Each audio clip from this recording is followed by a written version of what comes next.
I buried my youth in Manhattan, my chains in Tennessee. Just because you ain't in jail, that don't mean you're free.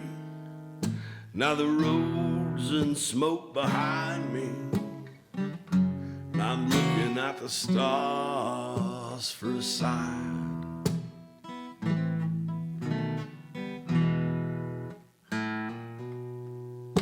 Well, anger comes and goes, but this sadness never leaves, and no one really knows what another man believes. So if seeing is believing, child, think I might as well be blind.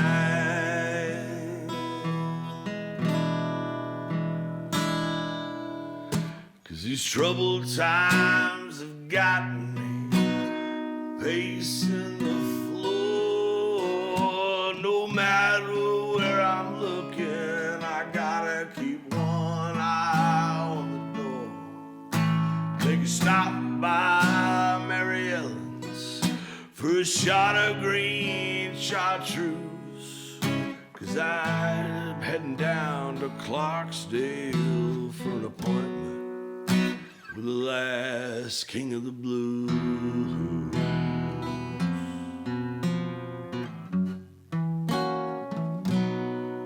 There's no east or west anymore, just above and down below. And what tomorrow's got in store, it seems best we don't know. Now I'm listening to the ghost in the wind, calling from those old cotton fields.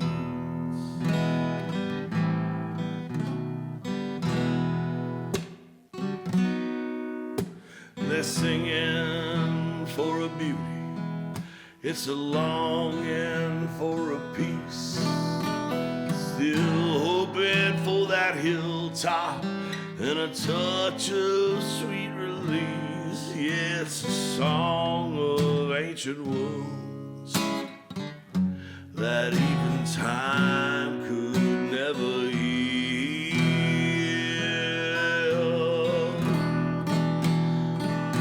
Oh, I ain't pleading with the mother, I ain't preaching to the choir, but look around us, brother, the water's getting high. Gonna keep my heart wide open, gonna tune out all the news, 'cause I just pulled into Clarksdale for my 4 o'clock with the last king of the blues.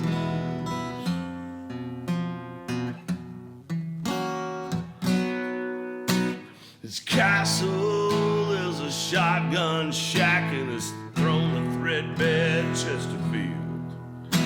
His crown's a gray pork pie, and truth is his shield. He said, the minute a man is born, you know he's old enough to die. So tread lightly on this ground, son, and he looks up at the sky.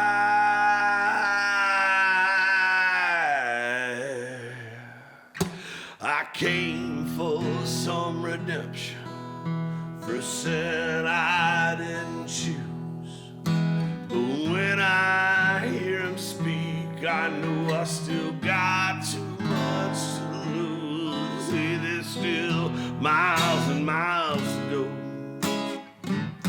to get this weight off my back.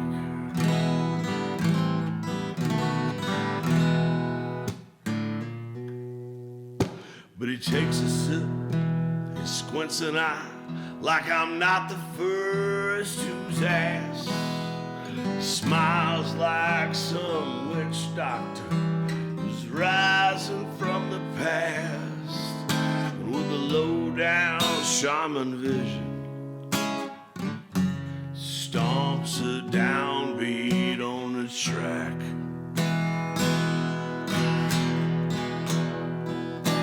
Oh, you know the father of the rail song and the queen of the Romani gypsies are dead and alive and side by side in Meridian, Mississippi. And there's a false prince up in Memphis wearing Carl Perkins stolen shoes. But you gotta get off those paved roads if you wanna get time with the last king of the blues.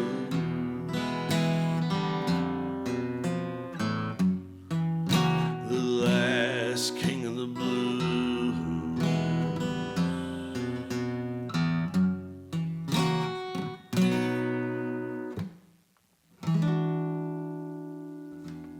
All right, the East Nashville Podcast, illustrious Season 4, Episode 1, with Mr. Afton Wolfe. Hey, Afton. Hey, Chris, man, thanks for having me. How's it going, dude?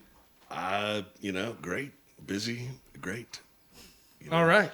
We had such a good conversation before we started rolling. Well, and I was bound to choke as soon as we started. Yeah. Do you think we can do it again? Yeah, sure. Anything. Okay. So you got a new album coming out this year. Yeah. It started coming out in December, and it's going to finish coming out in November. And it's, awesome. Yeah. Wow. So like almost a year full of kind of single releases. Is that what you're doing? Yeah, I'm putting every song out one at a time. I like that. Why not? From what I've noticed, putting it out more than one at a time now, like, you can be wasting all but, one or two songs off of that, really. Yeah. Not that, whatever. No, but what the plan with this one, it's, if I'm going to release this stuff out there into the evil streaming sphere and all of that, the conventions and the arbitrariness of it, just, I didn't like that. And the plan for this one is every song's coming out as the sun moves into a new constellation. Whoa. So it's got kind of this astrological zodiac thing. But see, the thing is like, what you think, what's your sign? I'm a Taurus. You're a Taurus, right? So, and I don't have all of it right at my fingertips. I can look it up, or we can have Jason do it, whatever. But already calling out to Jason. The sun moves through the constellations at a different rate than they did 200 years ago, when everybody kind of decided what the zodiac signs were and how they delineated. Like the North Star is not really the same as where we used to be Polaris. Now it's Vega, and now the path of the sun through the constellations is different.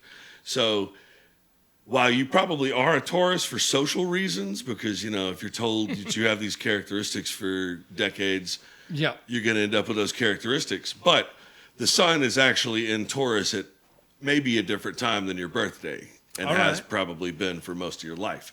It's possible. Anyway, that's kind of the release schedule for this album, is based on when the sun actually is in there. So the sun entered Sagittarius on December 18th. That's when I put out the first song, Invocation. The sun entered Capricorn on January 19th, which is when I put out Winter Comes for Mary. Mm-hmm. It enters into Aquarius on the 16th, which is this Sunday. Okay. I don't care about Fridays. And honestly, you're just doing it for the convenience of the people who aren't letting you through the gate anyway. Yeah. So anyway, do you listen to music more on Fridays than any other day? No. Sundays, actually, and that's not intentional, but Sunday actually is the day when I tend to turn my music on a little bit more and focus on it, just the rhythm of my personal week. Anyway. So that's the way it's going. Sometimes it's going to be a couple of months between songs. Sometimes it's like a week. And then, So where did this come from? How did you... Are the songs based on any astrology stuff, or did you just have this idea? A little of both. Okay. They're... The songs are all... it's not a concept album. There's not 13 songs about astrology. That's not the case. Man, white women are going to be sad about that. Well, they'll get over it. Edit that out. I didn't say that. Well, I mean, look, if you're just looking at demographics, you're probably not wrong. Yeah. But I haven't really done the research to validate it. White women with fedoras. That's the only type of hat we're missing here tonight. I got the trucker hat. Yeah, I got. What do you call that hat? It's just a cap, really. Just a cap? Yeah, I mean Okay. that's it's just classic. It's kind cap. of a Matt newsy- Page made this for me. Cool. Yeah. Kind of a newsy vibe. Yeah, newsy vibe. Is Yeah. it not called a page boy cap? I mean, I think there's Like several back in the different day or names. something, like- Jason, tell us what. Jason, look up what that hat is. we need the history of hats. If you could just give it to us, just ask ChatGPT. Yeah. They'll crank There was it a out. man named Stephen R. Hat, and the rest is history. No, the songs are kind of all over the place. I did try to kind of line up the mood with what we associate the classic characteristics maybe to be. Invocation with Sagittarius is kind of like Cool. a spiritual, that song is kind of like a prayer to music, and Sagittarius, which is what I thought I was, Oh, right? corporate This intrigue. is, the whole thing kind of came about because the seed maybe was planted in my mind. I don't know exactly, but maybe it was planted in my mind because the sun goes through a constellation called Ophiuchus during my birthday, Okay. December 3rd.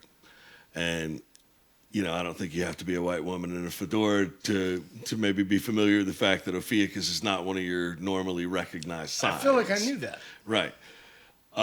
So it's the serpent bearer, and it's where my birthday lands. And I was like looking up the mythology of that constellation, and and there's not a tremendous amount out there. There's some, and it differs from culture to culture and things like that. But they all came up with something like a snake or a guy holding a snake. Cool. Right, they're like a serpent bearer, and that's all. That was always kind of like associated with like medicine.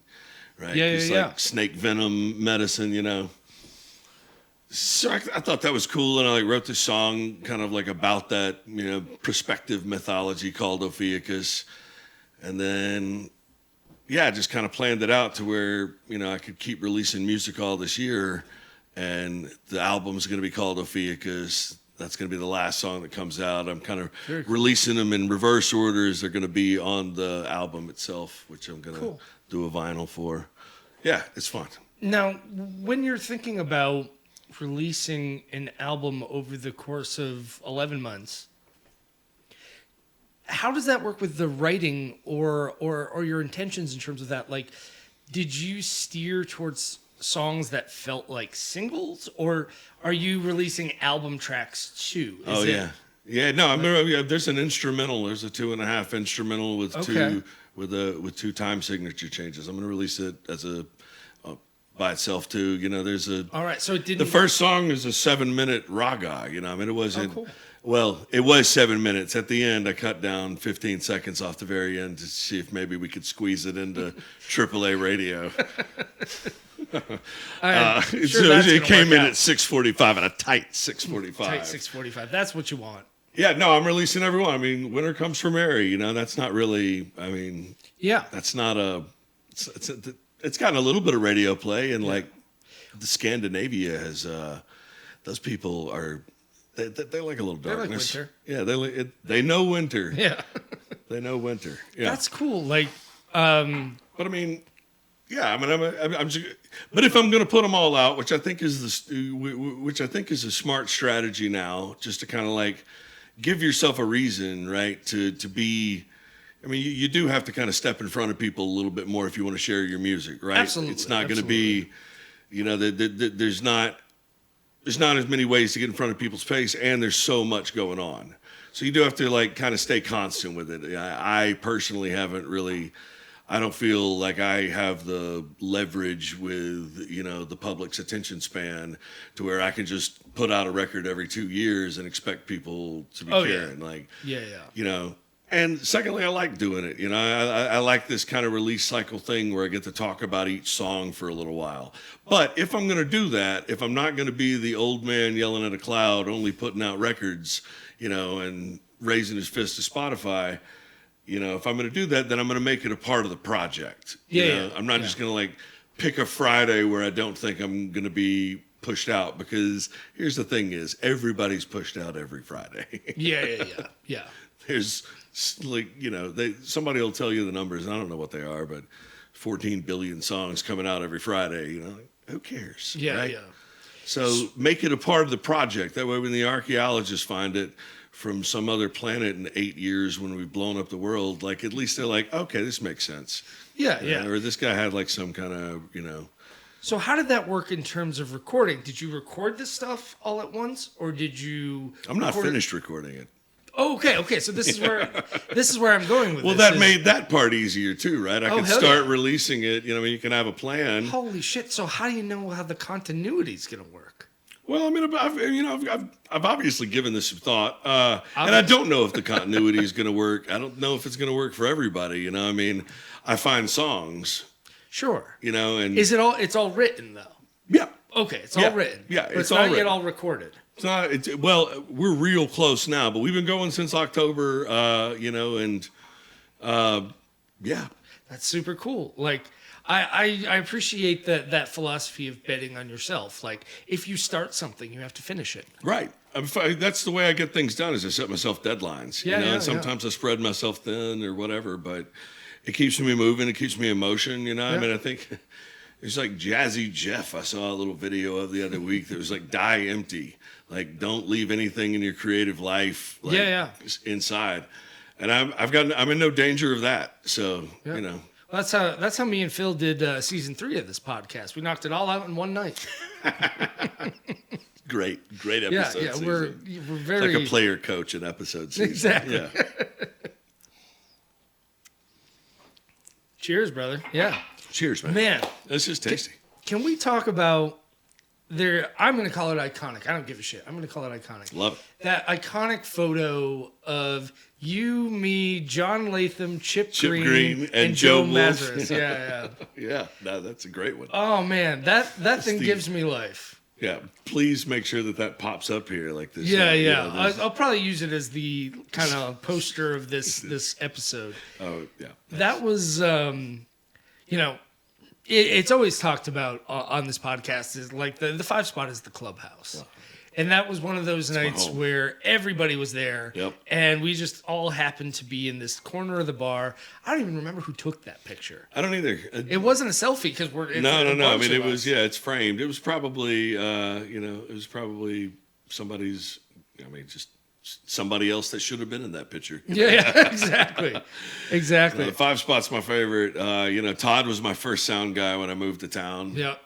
And so many of my heroes have played there. So many of my friends play there. No, it's my home in this town for sure. Absolutely. That was one of those moments where, like, when that photo hit my phone or hit social media, wherever I first finally saw the photo, it was like, oh shit, I think this is my home. I think Nashville, East Nashville, I think this is my forever spot.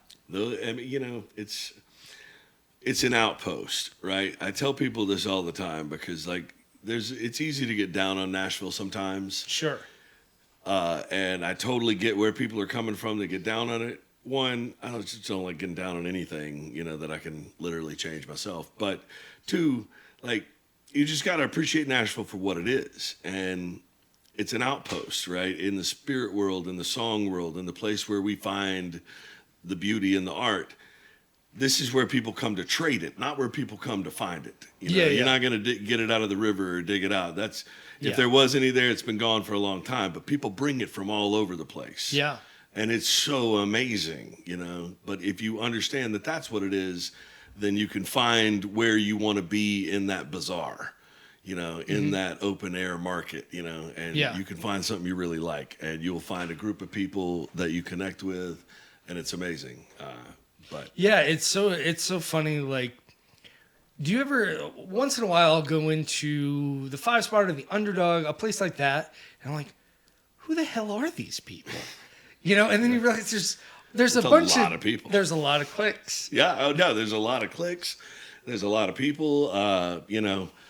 I never cross the river anymore. No. That's one thing about all the people that have moved here. It's like I tell people sometimes, like, we lost downtown, but it was never that great. But we got East Nashville. Yeah, yeah. And how awesome it is that, like, I mean, it's just like, if I'm crossing the river, I'm going to the Ryman, Yeah, or the Or OG the basement. OG. Yeah. For sure. Yeah. Your last Well, gig. there are other places, I mean, I'm not going to list them all, but Yeah. Bobby's as well. Yeah. Anyway. The last gig I saw you play was Bowery Vault, which is, it's not a new venue, but compared to most of our other venues, it's new, right? Right.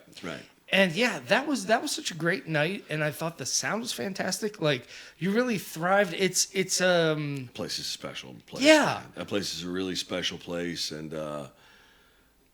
just the vibe in there that they've created there for so long, as a really original, a haven for songwriters, but in East Nashville, where you could be a little bit weirder. Yeah. Where everybody's not there kind of like, thinking to themselves, which, again, I don't want to get down on the Music Row stuff because it's got its place, whatever, but that's a little bit more of a craft It's the East Nashville marketplace. podcast. We Okay. Fuck those guys. Anyway. Exactly. Fucking frosted tip, ripped jean motherfuckers. Anyway. With their record labels and all their their money 3D deals and all the things we don't 360. have. Okay, no, it's just the difference between a craft and an art is really what it comes down to. And I have nothing but the utmost respect for the guys that can craft it in a way that they can turn it into money. And Oh yeah. more power to them. But at a place like the Bowery Vault, the crowd is there to listen and they're there to find art. Yes. They're there to be moved. They're not thinking like, ooh, who could I get to cut this? Yeah. Or, Yeah. Can I buy this song? Yeah, exactly. Do I think that this would make a great Mentos commercial or whatever the fuck people that way think? Oh man, Purple should be a Mentos commercial. It should be a somebody's got a legal cannabis somewhere. Yeah, It's yeah, like yeah. some kind of purple strain. Oh yeah, dude. If Willie, federal, if you're watching here, man, yeah, check if the it out. Fed ever legalizes marijuana, you're going to be the biggest star on the planet.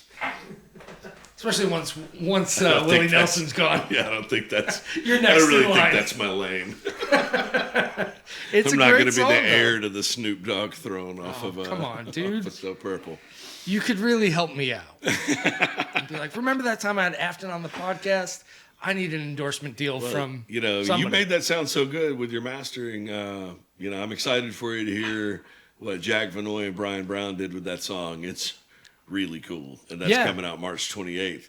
And to my whole story about the constellations, so God, this after is seamless. We're crushing it. murdering it. We haven't got any of our research back yet. I know. Jason, what are you doing back there? So the next song is "Forgive Yourself," coming out in February. It comes out this Sunday when we're recording it, but it'll be in the past by the time you see it. Anyway, "Forgive Yourself" is out now. The next one that's coming out is called "Last King of the Blues," and it's coming out when the sun goes into Pisces. Excellent. Right, and the sun stays in Pisces for quite a while, through the back half of March and the first half of April. But like sometimes you'll be driving and you'll like be in a state and you'll like cut through the corner of a state, then you go back to the state you were just in. Yep. Well, the sun kind of does that while it's in Pisces, and it goes into this little constellation, not little, but it just goes to a very little part of this constellation called Cetus, which is the whale. Another one that's not a part of your traditional zodiac. But that's when I'm going to release the remix of So Purple, because it's not going to go on the record. It doesn't fit. Right, so the artwork's going to be different. I don't know if you've seen the artwork that Coralie's done for these. Yes, I have. Oh my God, she's brilliant. Insane. She's brilliant. No, I mean, I'm not going to get into the specifics and the licensing and things like that, but her and I are going to turn those into some things that, like, those ladies with the fedoras will spend money on. Oh man. some throw pillows and print on demand, whatever. I got I'm talking to a lot of tech bros, and Coralie must be protected at all costs. oh my God, she's so good. And she just oozes art. Yes. Like her songwriting, her singing, her graphics.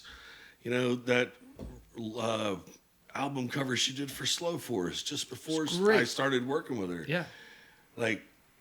And it was like, I was thinking about talking to her about my project, and then I saw that album cover, and I was like, oh, well, I can't now because she did exactly what I would have wanted on that. Yeah. But then, of course, I talked to her about it. She's like, yeah, I can do it. She sends me something completely different and incredibly beautiful. And, like, as we're going on with these, she's like, I mean, it's catching this kind of brilliant stride. Yeah. And, so... Yeah.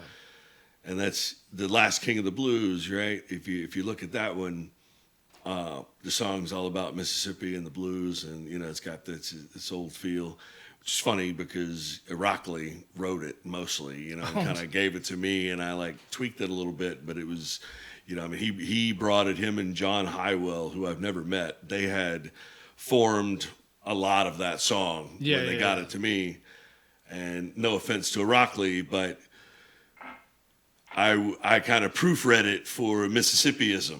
Oh, yeah. Right? Because he wild, does not have an access to that in the way that I do because I'm from there.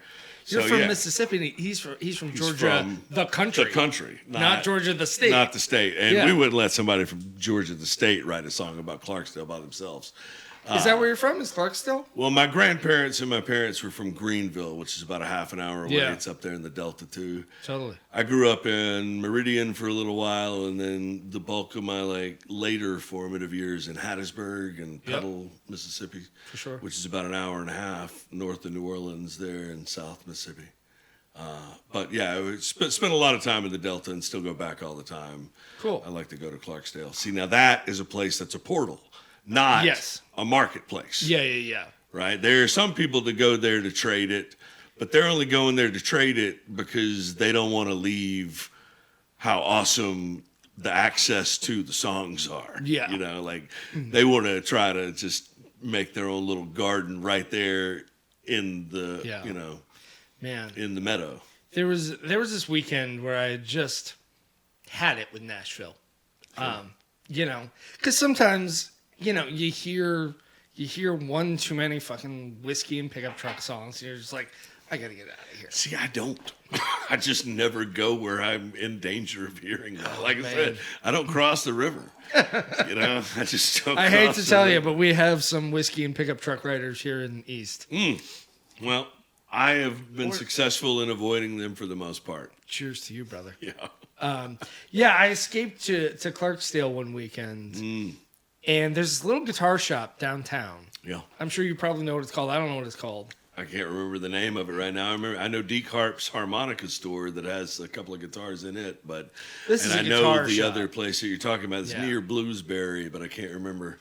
Shankerman's. I stumbled into there. Downtown there looks like it's downtown 1954. Oh yeah. Except for there's no foot traffic. It's like you're seeing the economic depression firsthand, just being there. Yeah, I mean, there are good times when they throw the festivals. The place is hopping and it's great. Yeah. But yeah, you're right. I mean, every time I go down there, I just have this urge to make sure I don't leave with any money. Exactly.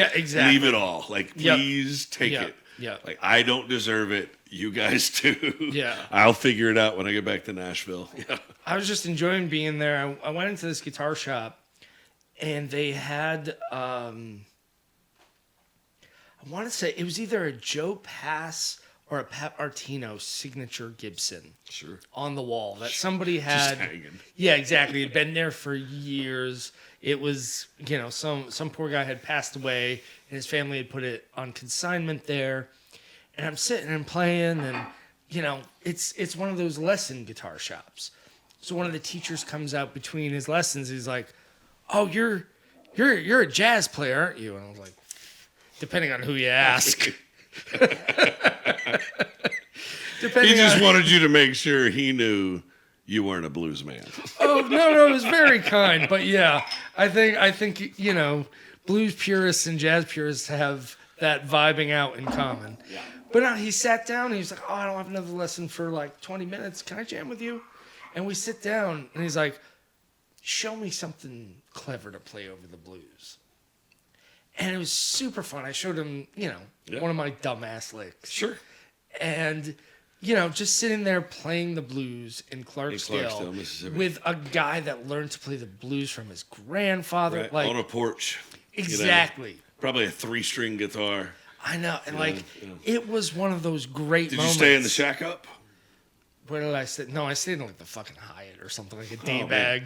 No, so the next time you go down there's a place called the Shack Up Inn, and it's I don't know when exactly it started, but it was not traumatic. 2008, 2009. I'm guessing here, but that's Jason. Tell us when the Shack Up Inn started. Jason, let's hear about the Shack Up Inn. These guys they bought like 9 acres of land right there where the crossroads actually is, right? Yeah. Where 61 and 49 used to cross. 61 Yeah. and 49 cross somewhere else now. But Yeah. where Robert Johnson allegedly sold his soul to the devil is much closer to the Shack Up Inn. Anyway, they bought all these acres and they moved all these shotgun shacks out to them. Yeah. And you rent them like a hotel room. Oh, cool. And it's awesome. And you're just out there like in the old plantation. I think we have information incoming. Jason, what do you got? So the top of their website says the Ritz we ain't. Well, there's no doubt about This that. is not an answer. Shackupin.com is Okay, the so short answer there. I think we have to introduce like this podcast. Like Phil, our director, is our usual auxiliary character, but we have another one. We have Jason. Jason helps me in the audio engineering business. He's helping me track my new solo record, which, oh my God, I'm telling you, if it wasn't for this kid, I would have quit by now. Like, just the pain and self-loathing of recording your own music, even when he's just pressing record, it hurts less. So anyway, Jason, he's our new voice on the podcast. Jason, when did that? His real name is Noah, but I call him Jason. When did that open? Let's see. I'm looking at a. God damn it, Jason! Go back to yourself. He didn't even come out with the information. Although one website I was on. It's a that was the 2008, one 2000, thing I'm that guessing. That was the one in detail that they omitted. All right. Maybe Go they're away. maybe they're keeping it. God Maybe they're damn it. keeping it obtuse. 1998. 1998. So yeah, that was within a decade. Anyway, Yeah, that was it's fine. It was a place for tourists to hang out. Okay. It is. No, it is. I mean, it's definitely a tourist place because the people that live there. I mean, yeah, they're not going from their poor house to a smaller, poorer house. You know, they're not going from their 3-bedroom house that's lower socioeconomic level to go stay at a shack for extra money. Yeah. Pay them. No, it's definitely for tourists. It's cool though, right? Like they got the amenities, right? You got a shower, you got hot water, they got a little stove and stuff. But it ain't the Ritz. You know, there's no room service or anything. You're out in the middle of a field. You got Wi-Fi, I think. I mean, Sounds pretty good. Yeah, whatever. It's better than most fields. Here's the thing. Here's the fucking amenity of the Shack Up Inn. All right, I'm listening. You go in and check in the Shack Up Inn. You get your key. They tell you where it is. They give you this map, poorly printed out. They give you the phone numbers of the 2 cab drivers in Clarksdale, Roosevelt, and I forget the other guy's name. But Is it their actual names? Yeah, no, I mean, it's just love not that. like a yellow cab or anything. Roosevelt picks you up in his Crown Vic, 96 Crown Vic. Amazing. It's in pristine shape. Roosevelt is such a good cab driver name, too. And he's 24/7, dude. He's 24/7. He doesn't fuck around. Yeah, no. But then after you get Roosevelt's card and the poorly printed map with the directions to where you go in this pitch black, fucking plantation graveyard to go find your shack. Yeah. My heart. Then you get to turn around. You turn around and they've got, however many are left, a bunch of old guitars with old strings, and you just get to pick one. Old Silvertones, old like Nationals. Yeah. I mean like old harmonies and stuff. Yeah. And you grab one of those and take it to your room. And a couple of the rooms have old out-of-tune pianos, like the Pine Top Perkins Shack and another one. Love that. And that's it. You just go in there and hang out with muddy waters, depending on, how you get to where you're getting. Yeah. Man, when I first bought this little house, I had this old upright piano. I think it was late 1800s. Wurlitzer upright piano. Jason can tell us if that was even a brand back then. Like, Wurlitzer was an electric piano. No! 1865 Yamaha. It was this old-ass upright piano that I got put right in my bedroom. Yeah? And that was like... Did you get it tuned and all referred? Nothing. Where is it now? I gave it to Derek Hoke and he had it destroyed. Oh! 1853. So, yeah, okay. Boom. Thank you, Jason. Brilliant. Johnny on the spot with obscure piano He's getting dates. it. I tell you, the kid. Can't find out when a hotel opened. He's a good kid. We like him. You're killing it, Jason Owen. Yeah, I had this old upright piano in my bedroom. If we just called him Jason Momoa, we could get pretty much all of it in. Oh, damn, we could get so many endorsements. Muscle Milk, like... Call Drogo. And I would wake up in the middle of the night and just start playing like film scores because I don't talk about my insomnia much, but I am an absolute like insomniac. So so I'll sleep for like 90 minutes, 2 hours at a time, and then I'll just wake up peak alertness, and I would kind of like lull myself back to sleep. I'd sit down and play some film scorey, chill stuff. And then just lay back down and fall asleep. Wow. Yeah. That's awesome. And it was like haunting. It was very loungy, didn't get it tuned. And I think... No, it's got that like almost vibrato to the warble. It, right? Yeah. No, those extra mildly dissonant notes can have so much effect. Yeah. It's like the whole thing about auto-tune and, being on the grid and stuff like that. Like... I appreciate what those things are for, I record plenty to a click. I use a mechanical tuner, which, would be blasphemy 100 years ago. Yeah. No, it's funny. But you do have to realize that music is sound waves. Yeah. They go up and down, and they travel over space and time. And if you hit them at a different time, you're going to hear a slightly different pitch. It's very minuscule in the spaces we do it, but there's a Doppler effect even when you're standing in the 5 spot. Yeah. The pitch is different marginally, but the pitch is different by the front door than it is over there. Is that why people say I sing out of tune? Just because they're standing? Yeah, they just stand in the wrong place, man. I love that. That's gonna be you were just standing in the wrong place. In the wrong place. Don't you understand? Sound waves move through space and time. If you were sitting at one of those front tables, right down the middle, right down the middle. But you're by the back door, standing over there by the, by the bathrooms. Flat back there, I gotta tell you. Well, nobody that's standing back there is listening. You're gonna have to find another spot. Yeah. Nobody standing back there is gonna give you any critiques because they were just talking to somebody else. Oh my god, it makes me laugh. When I'm playing and the front tables are all taken up, you're just like, none of those people are my friends. My friends are all bullshitting with one another. Back there. They're all making fun of me. They're all standing back there listening to Harlow yell about, Yeah. Chiquitos. Frasco plays too many notes. I don't like this person. Oh, dude. Yeah. I kind of want to have Harlow on the podcast. You oughta. But I feel like he's a rock star. He's the most rockin' rock star. But like Harlow was one of the first people I met in this town too. Same. Yeah. He was bartending at Mercy Lounge, and I was like talking to him about something. I was so up my ass 20 years ago. Whatever I was saying, it must have been stupid enough, but that Harlow was giving me advice. Yeah. There's an t-shirt. Whatever I was saying was stupid enough that Harlow was giving me advice. Oh God. Hey, I appreciated it. I don't exactly remember what it was, but it was something that.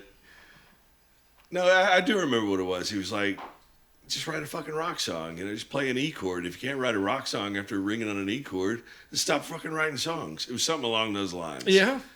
was like, all right, yeah, you're right. Yeah. The thing is, I didn't get all the way out of my own ass that night, but when I got out of my own ass, I did remember that, and it might have been helpful. when you get out of your own ass, half the time you realize that Harlow was right.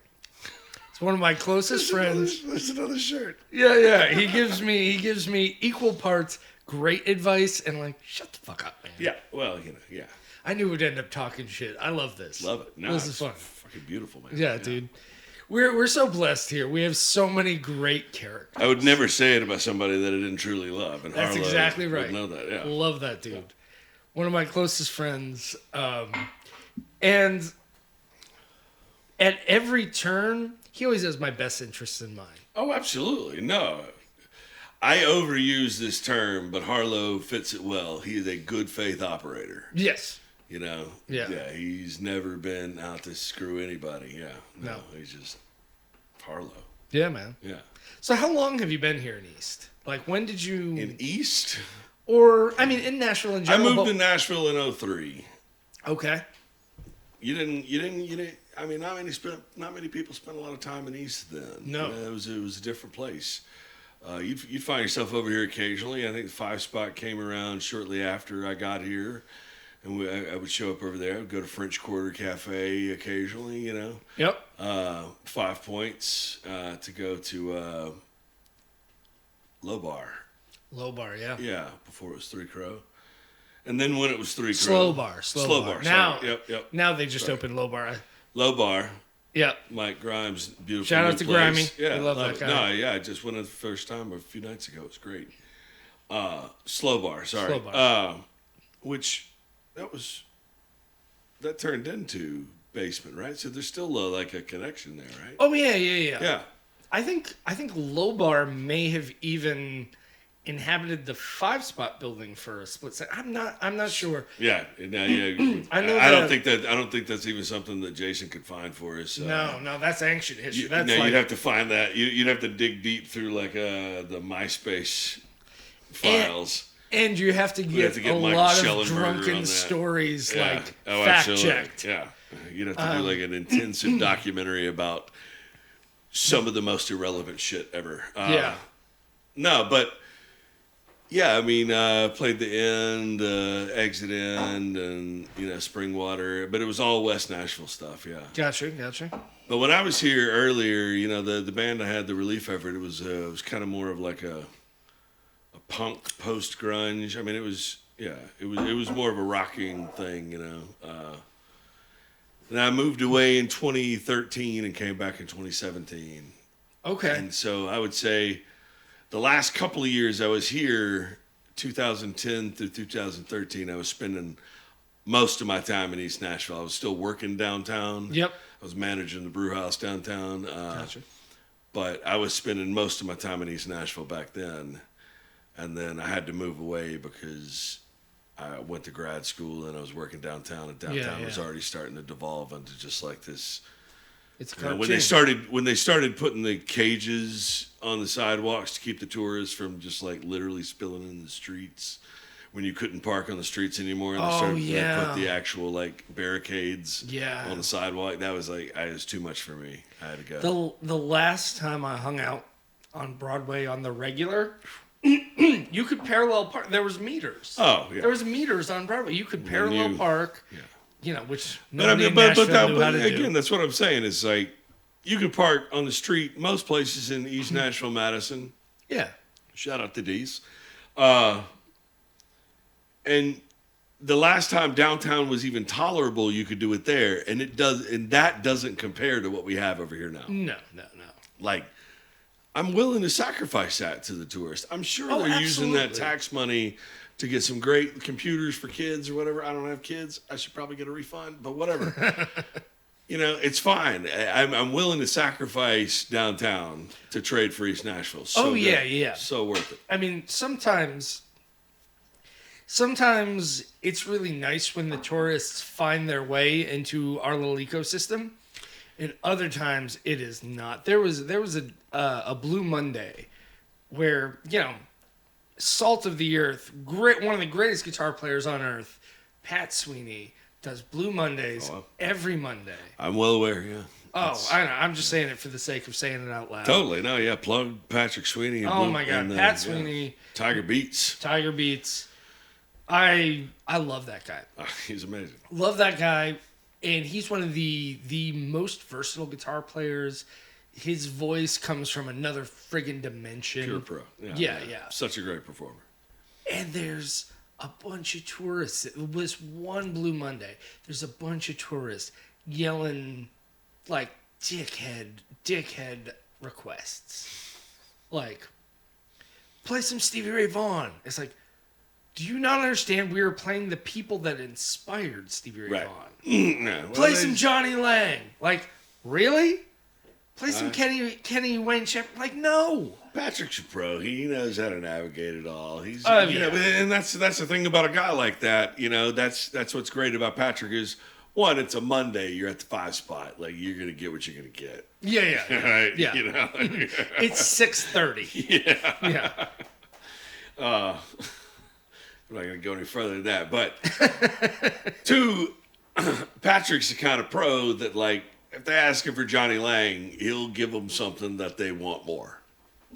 Yeah. They won't notice it for 20 seconds, right? Yeah. Yeah, but Patrick's the kind of guy that might even give him a nod and be like, all right, I got you. Yeah. And then, you know, play a Blind Willie Johnson song or something, and they would know. Yeah. Right? Because that's the thing about those assholes. They don't fucking know. Yeah. They don't know. And They know those 2 Johnny Lang songs, you know, that they heard. And no at the, disrespect to Johnny Lang or Kenny Wayne he's Shepherd or any of those fantastic. guys. Or Stevie Ray Vaughan. No, surely not. Right, But yeah.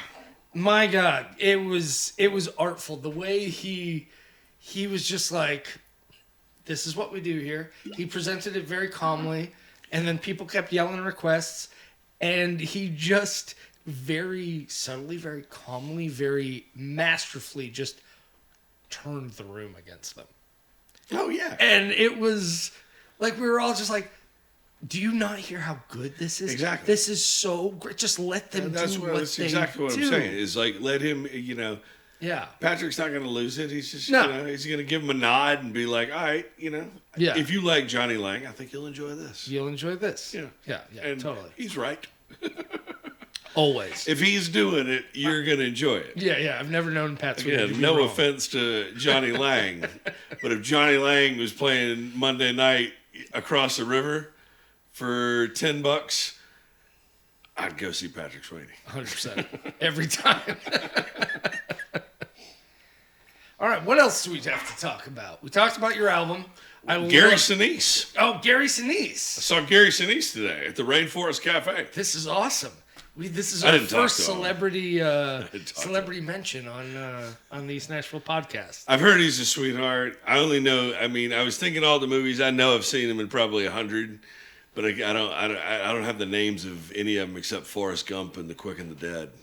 I had a great he had a the great preacher. cameo on 30 Rock once. Ah. They made a joke about him. Yeah. That's the only thing CSI New York. CSI New York. Oh, was he a yeah. regular It there? was Or? his show. Oh, he was the show. Yeah. Okay, so but that's not. I mean, look, there's his IMDb has got to be a mile long, and I know I've seen him in a million different things. Obviously, the Lieutenant Dan role was iconic. You know, he surely he won something for that, right? Supporting. You would think. Let's It's say a, he did. It's a crime. Let's say he Jason, did. did Gary Sinise win anything for Forrest Gump? We gotta know. Yeah, I think he did, but I'm way out. You know, Forrest Yeah. Gump was again. I think Forrest Gump came out the year that Shack Up In started, '98. It had to be around then. It's I probably was a 96. teenager. I'm thinking now. I'm thinking of a girl Somewhere I was in dating. Yeah. Kinda. Here he comes. What do you got for us, Jason? So he This poor kid. He's killing it, dude. I know, he's great. We Sounds love him. Amazing. He earned Best Supporting Actor from the National Board of Review and the Commander's Award from the Disabled American Veterans. I mean, that's something. Why That's he's something. now the voice for the Wounded Warrior Project. Well, Yeah, yeah. Well, Oh, the he's fact done a that he's lot an of great amazing work. human, and Yeah. that's a fantastic cause. You know. He also got a Saturn Award. Okay, yeah. He's done a lot of great Well, work. there's for not a lot of veterans. actors on Saturn. It's a hardly livable planet. I so, mean, I don't know. It's got those rings, though. Those are pretty hip. Those are awesome. I mean, Those I are like awesome. the rings. like millions of little rocks and stuff. Yeah, just yeah. flying thousands of miles an hour. Yeah, I'd love to see that. No, I didn't say anything to him, and I've heard he's a sweet guy, and he seemed to be, having a nice time at the Rainforest Cafe. I don't think I'm going. I don't think I'm speaking too much out of school or losing you guys any endorsements to say food there's awful. Just dropping that. Just throwing that out. Newsflash. Don't go there just for a delicious meal. I mean, let Gary Sinise have You the don't want to joint. see animatronic monkeys freaking out during a fake thunderstorm. Oh my God, our podcast. You're not going to enjoy the our taco podcast is going to get salad. boycotted because of what you're saying. So, You probably want to be with a 5-year-old. speaking of food that's usually not that great, Sure. but has been great lately, there is this dude who has been behind the grill at Dino's lately. Oh, yeah. Guys, like, I haven't been to Dino's since before the pandemic. I just don't stay out that late anymore. And, Dino's to me is synonymous with late night burgers. oh yeah, sure. And I have not found myself out late night in a Dino's way in a while. And Yeah. honestly, the one time I did, it was so packed.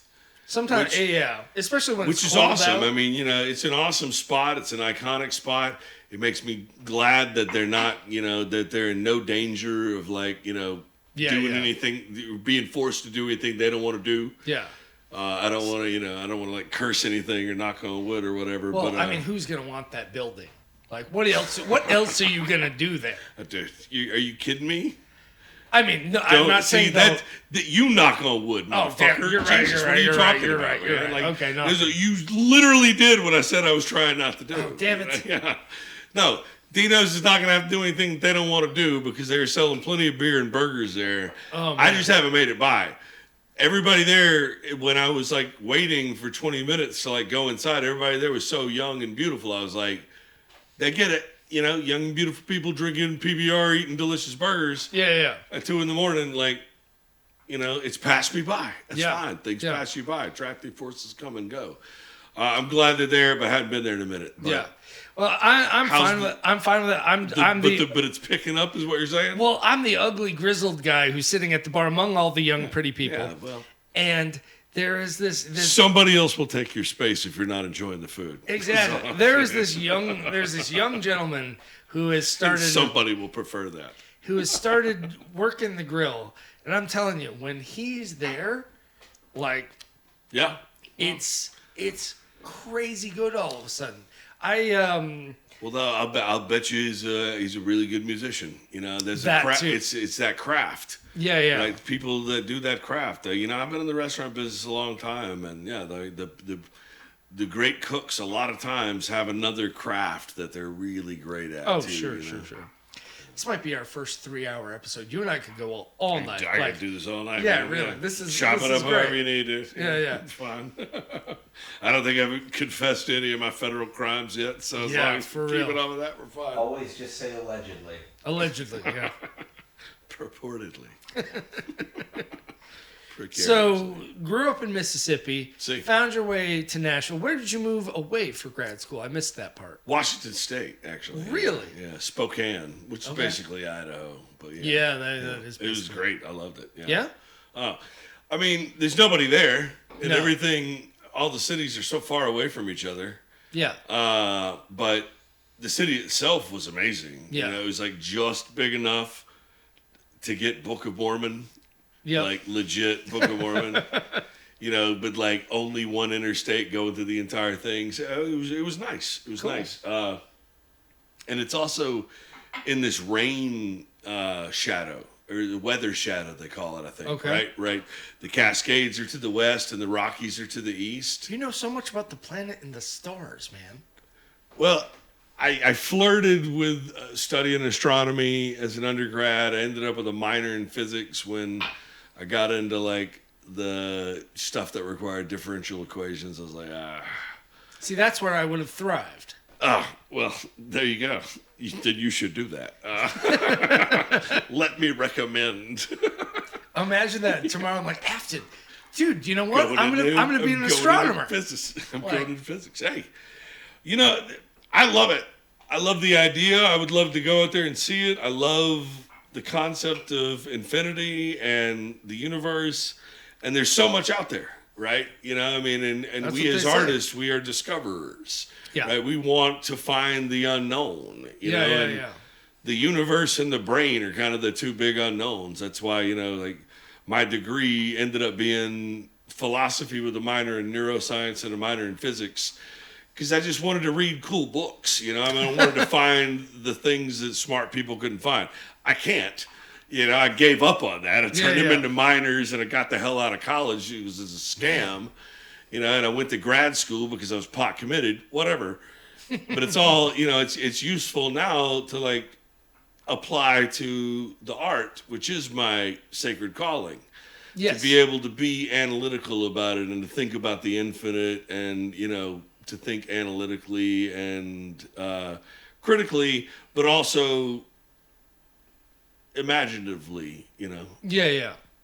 So tell me about being on stage. Like when you're on stage, you are truly captivating. Wow. Like you have an energy that really it really controls the room, right? And that's one of the hard things about being a performer is that, you know, if people don't necessarily know you, they probably want to ignore you. Sure. No. You know? Yeah. It takes a lot to bring a room in. Well, I think that I'm lucky in the fact that I'm pretty much always yelling. I warned Jason that he better. Yeah. I'm kind of like always that rude, interrupting guy with every vocal thing I do, and that's not intentional. It's almost kind of a medical condition at this point, but. But, you know, I mean, I felt that way about... After you're yelling. I know. I'm 2 whiskeys in. I'm definitely yelling. And those are hard counts. I told you. It's going to close up with that bottle. Jesus Christ. No, it's this is delicious. Be the greatest episode was ever. this the one you were recommending? Because it had the regular one and the weeded one. And this one is delicious. I usually get the regular one, but this one is delicious. It is delicious. Well, this one was the one at Sinkers that Mark had recommended as a staff pick. I was like, do we know Mark? I mean, I like him now. Yeah, he did a good job. I know one thing about Mark. He was right about this. So, you know. I mean, that's a 1,000 batting average. Yeah, if it comes out that, like, somebody goes through Mark's Twitter and sees him, like, reposting a bunch of Kanye West songs. Then we have a problem. I don't want to say that I knew anything more about Mark at Sinkers than that he liked Green River weeded, and I do too. But he did good this time. Yeah, he was right on this one. What if Jason fucking walks out and he's like, let me tell you about Mark at Sinkers. Oh, this is the podcast I've always wanted to have. This is the greatest time ever. We're having a good time. No, hey, speaking of which, let's make a toast to whatever the homeboy was that ran Scoop that's gone now. Oh, yeah. Fuck Isn't that guy. brutal? Yeah. It's not. I like people that challenge your principles. Like, are you a free speech guy or are you a rule of law guy? Because this guy was speaking freely and he was very, very aware of the law. He was a shithead. He was a slime ball. Well, yeah. What he did was a shithead slime ball thing. The ACLU used to go to bat for the most offensive people. Like, are you a free speech guy? Are you a rule of law guy?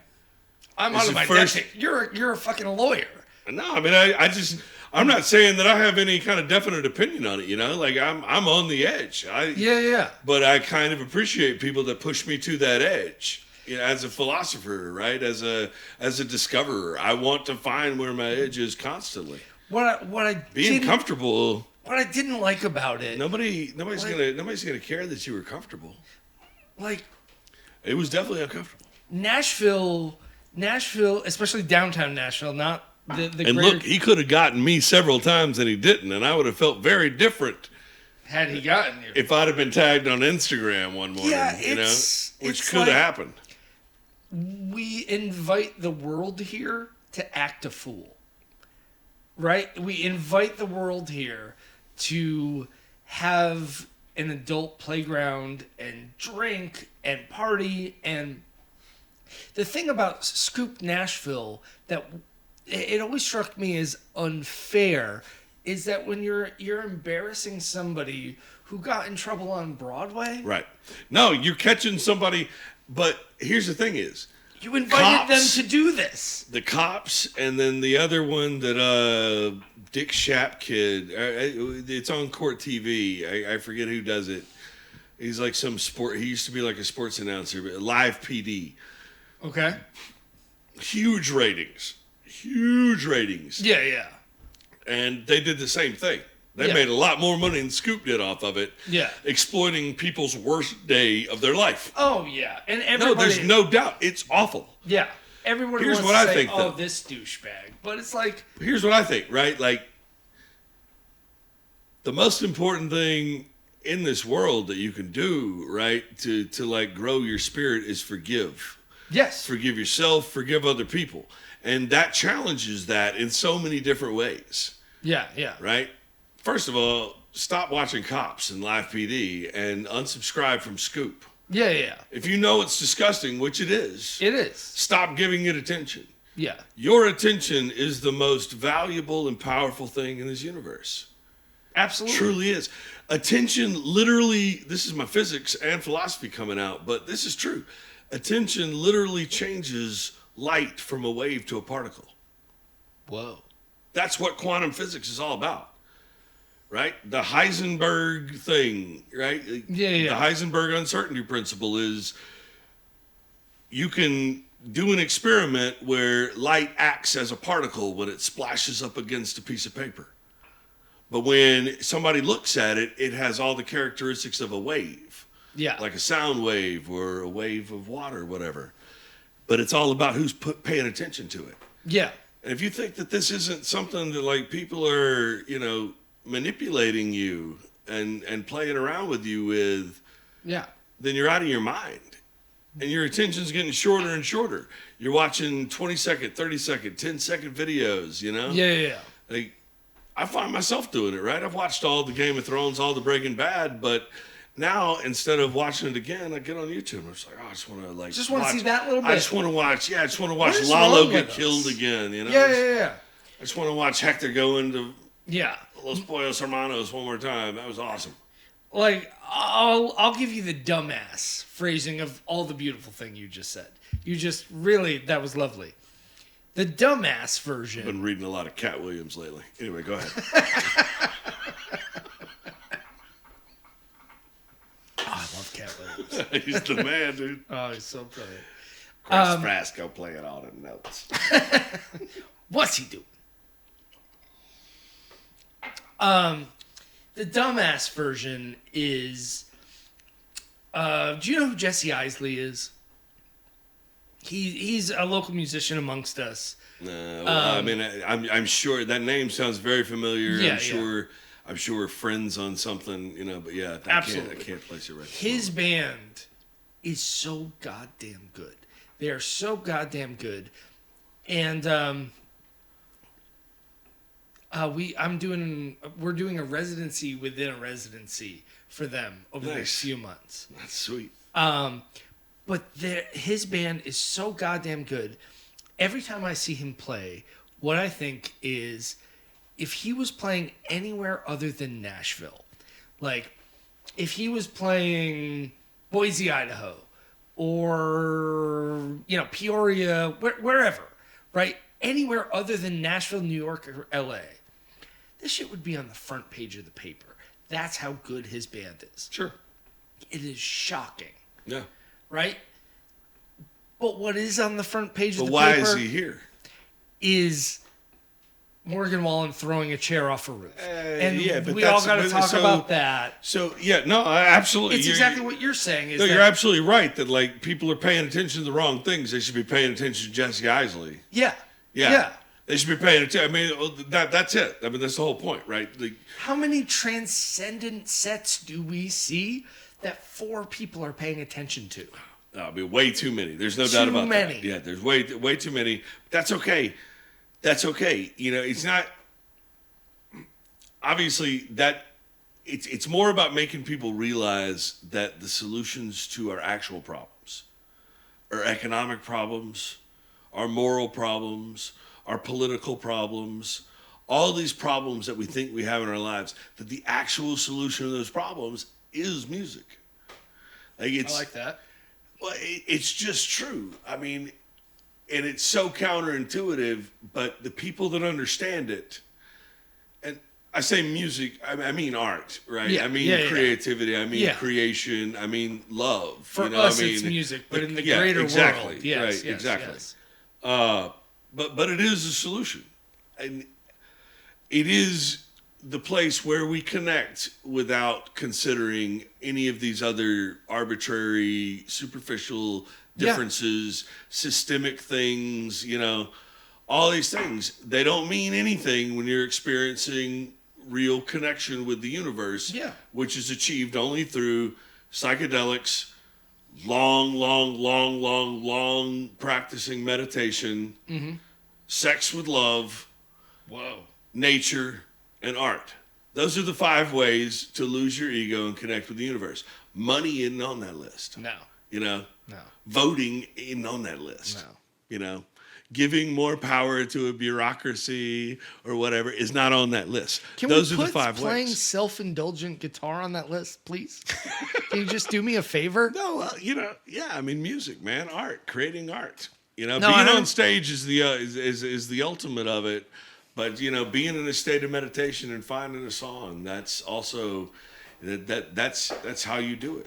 Yeah. And it is the solution to our problems. It's for people to reduce their amount of ego, break away from the system. And I think it applies whether you are... They can't all do mushrooms and fuck in the woods. So you come to the 5 spot and check out Type 5 Tuesday. Exactly. Just come to Type... That's the whole point of this podcast. Just come to Type 5 Tuesday. Doing my best. Like, just come out. No, like, I think the thing is... Make a reel out of that one. Yeah, really. Well, poor Jason. He's going to have to listen to this over and over again and pick out the good spots. Do you know how much smarter he's going to be after he listens to it the 3rd time? I know. Jesus. We're doing him a favor. That's who this podcast is for. He can clip out of, like, an entire degree of philosophy if he pays close enough attention. And get to charge me while he's doing it. Yeah, I mean, you know. He's living a dream life. He should pay you like 1/3 of what the tuition for a community college. Will you help me negotiate that? Sure. Okay, great. $500, something like that. What are we talking about? How much does a library card cost these days? Oh, God, I don't even know. Man, but I think, let's close it out with this idea, because this is so beautiful. I think it's, whether you are experiencing the art or creating the art or participating in the art, it's all the same thing. Like, and let me know if you have an experience like this. Sometimes when me and my group, we get into these really deep jams where it's like we're improvising from the basis of who we are. Right. And, you know, most of the time it's like we have a 2-minute jam, but when we have a 10-minute jam, which is very rare, when we do something like that, like I come off stage and there's like, there's the sadness. There's like, you tapped into yourself so deeply, right, that there's almost a mourning that comes from it, right? And what's special about art is that whether you're the person performing, the person watching, or like involved in the group in some way, we can all have this experience together. That's true. You don't have to be... I think there's a little bit of societal pressure that tells people they can't just be an observer. And it's okay to be an observer. No, it's okay to be an appreciator. Yeah. So if I'm permitted to respond there, I agree with everything you're saying, and I think that my interpretation of those things is, one, to your last point, I tell people all the time, and they're like, "Oh, well, I can't play music." You know, I wish I could. I'm like, whoa. Music needs ears more than fingers, all day. Absolutely. Music needs ears, most importantly. Yeah. Like, that's what we're doing it for, is for the people who listen. They're the most important thing.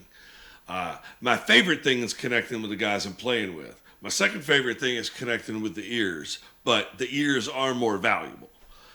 And then to your other point about getting into those deep jams and then finding that kind of post-mortem, feeling after they're over, it's exactly what you said, because you're digging down and you're playing from who you really are. Yeah. And who you really are is a question people have been talking about for thousands of years. And you answer it when you're in that deep jam and that deep connection with people. Yeah. Because who you really are is an egoless portion of light in this giant ball called God or the universe, the Tao or whatever. Yeah. Right? The ego and the physical body, these are all evolutionary things for the universe to experience itself. And the universe is having the best time experiencing itself when you are who you really are. Yeah. Which is connected. Yeah. Because that's what we really are. Like Alan Watts says, right? Like, imagine like this bright star covered by a black sheet of paper. Yeah. What you are is a pinprick in that paper Yeah. that allows that little bit of light to express itself. But when you get into that 10-minute jam and you're really connected with people, then you're feeling what you are behind that black piece of paper. Yeah. Connected to the entire universe. And when we're there, I'm sitting at that front table. Yeah. Watching it. Oh, it's an out-of-body experience. It is wild. Because your ego's gone. Yeah. Yeah, you're seeing things from everywhere. Yeah. You're feeling what the guy standing next to you is about to do, and then you're hitting it at the exact same time because you are the same as him at that point. Which goes back to your point of appreciating the people on stage with you so much. That's the best part. Yes. It's the best part. Yeah. It's my favorite part. When you look back at the drummer and he's singing the lyrics while you're singing them. Right. He didn't have a mic. Yeah. Yeah, He exactly. didn't You have a don't mic. He's just digging it. Oh, Yeah. It's the best. It's the greatest. It's the best. God damn it, we nailed this out. What a hang, dog. Dude, thank you so much for being here. Thank you for having me, man. Oh, this got progressively better. But we started off at 10. You can always got fade to a in. 50. We fade in, baby. Oh, yeah. Cheers, brother. Thank you Cheers, for being man. here. My pleasure.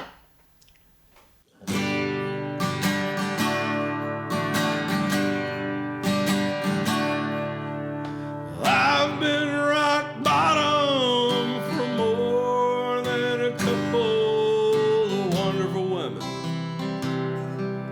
who turned out to be excellent mothers.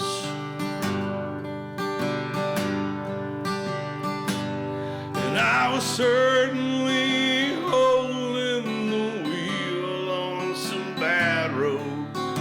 One or two others had never recovered. I've lied and cheated and stolen and gambled and showed up for formal events woefully underdressed.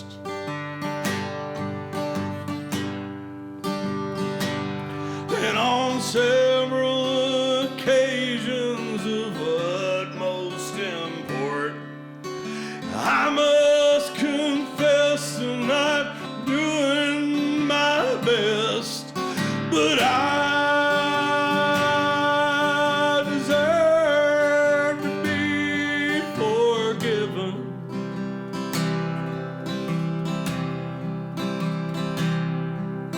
For being the things that I did, and for doing the things that I was. I deserve to be forgiven.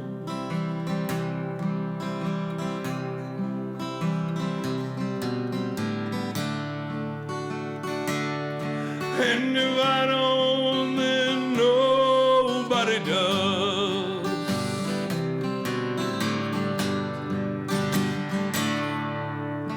I lost my temper and said things to someone I never wanted to hurt, and now they're gone from my life.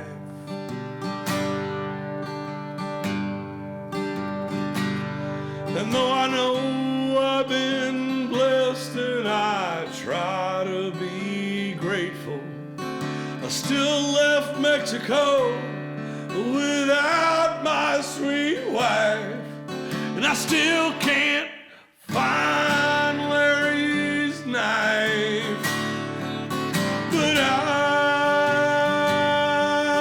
deserve to be forgiven.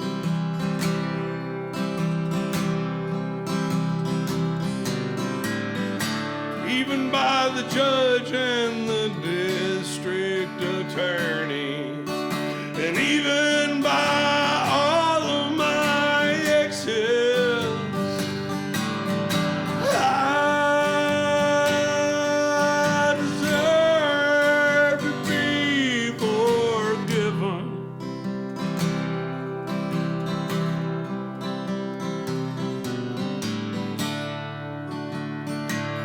By all the fine citizens of Beaumont, Texas.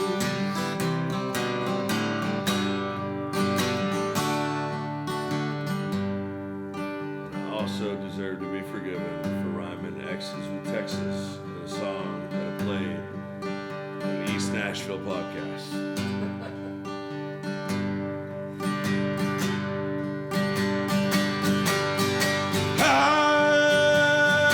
I deserve to be forgiven.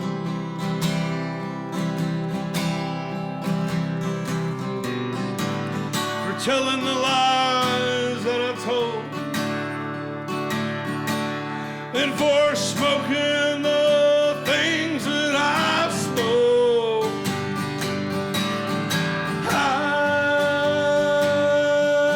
deserve to be forgiven.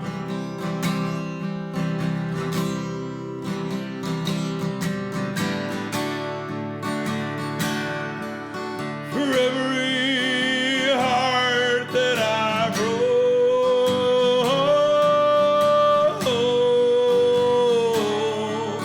yeah,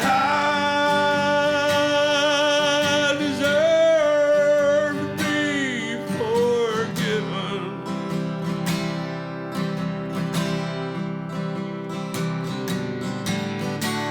Just like you and your mama, Judas and Yoko, and Uncle Ricky and everyone else. I deserve to be forgiven.